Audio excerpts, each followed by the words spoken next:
Para sahabatku terkasih dimanapun berada, semoga selalu sehat, tetap dalam lindungan Tuhan dan segala pekerjaan kita diberkati oleh Tuhan.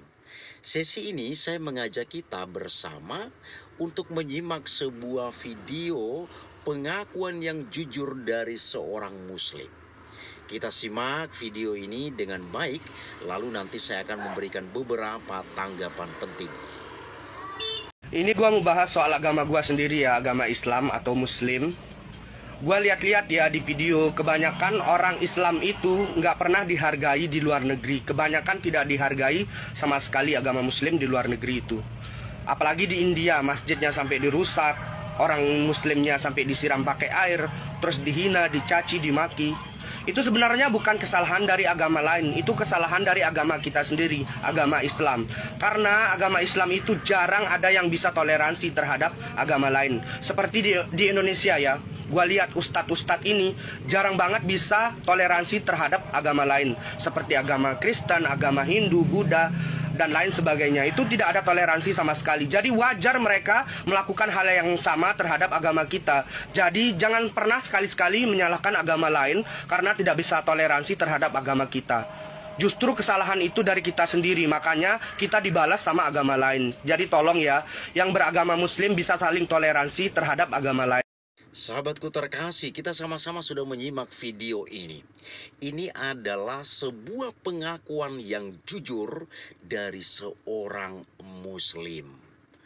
Maka dari video ini saya punya komentar demikian. Pertama, memang benar bahwa di bumi Indonesia ini kalau kita perhatikan secara umum masih terjadi tindakan intoleransi di mana-mana. Hal yang sederhana yang sering kita temukan, sering kita lihat adalah ketika orang-orang Kristen itu berdoa di gereja, melakukan kegiatan ibadah kerohanian di gereja juga tidak nyaman. Sudah punya gereja tidak nyaman. Nah, selain itu kita lihat mengenai izin pembangunan gereja. Minta ampun sulitnya. Seolah-olah orang-orang Kristen yang ada di bumi Indonesia ini ngontrak semua di sini. Seolah-olah demikian. Jadi orang-orang Kristen yang ada di Indonesia ini statusnya itu adalah ngontrak. Semua mereka itu ngontrak. Orang-orang Kristen itu ngontrak.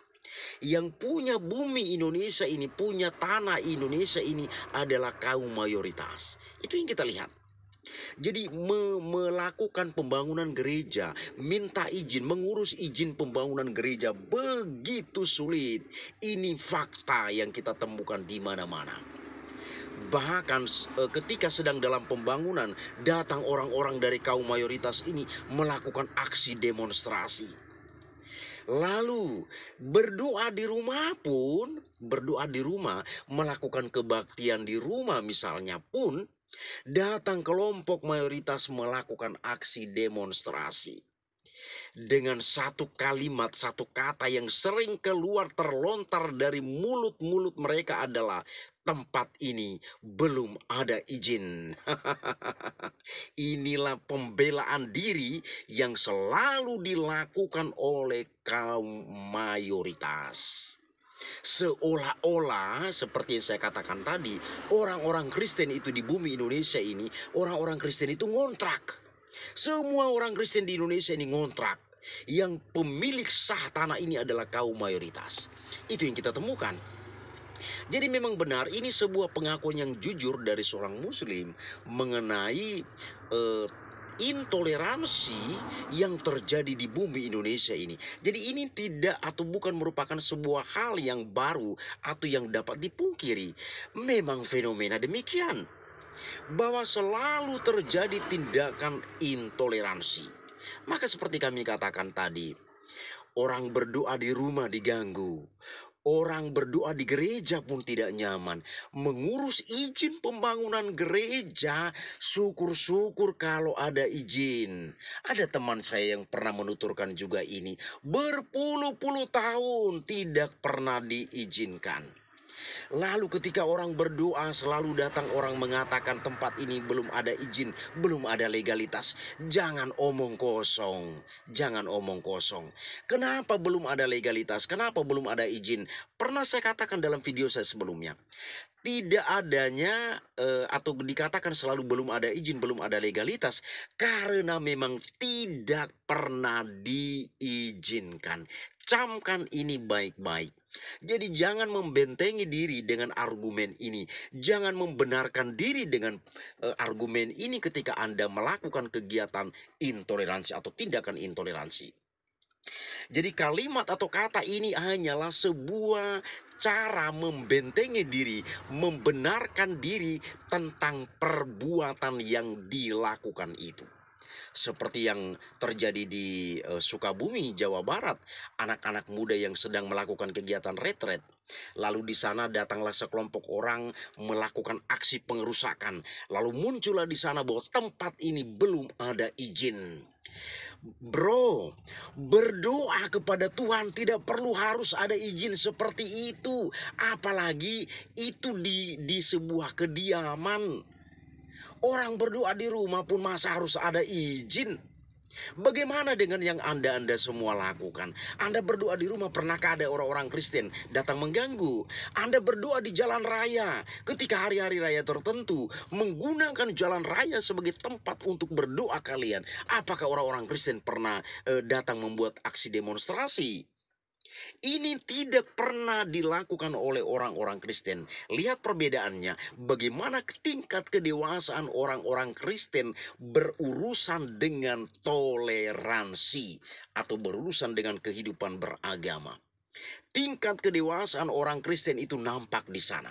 Walaupun Anda menggunakan jalan raya sebagai tempat ibadah pada hari-hari tertentu atau hari raya tertentu, orang Kristen enjoy saja. Orang Kristen tidak mempermasalahkan itu. Itulah tingkat kedewasaan iman orang-orang Kristen. Itu komentar pertama. Komentar kedua, semoga dengan pengakuan yang jujur ini, saya kagum dengan saudara ini, saya bangga. Ini adalah sebuah pengakuan yang jujur, yang tulus, yang lahir dari hati nurani. Semoga pengakuan yang jujur ini, orang-orang yang suka di otaknya itu ada atau tertulis tergambar intoleransi, mereka-mereka itu sadar dan harus bercermin pada daerah-daerah tertentu. Kita lihat seperti di NTT. Saya kebetulan seorang NTT, saya seorang Nusa Tenggara Timur. Bagaimana di Nusa Tenggara Timur itu tingkat toleransinya itu sangat tinggi.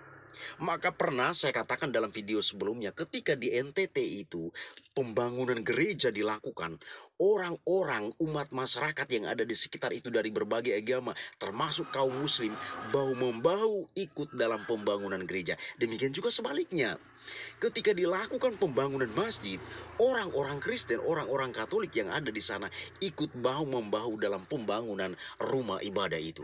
Jadi bukan seperti yang di tempat lain yang selalu intoleransi, intoleransi, dan intoleransi.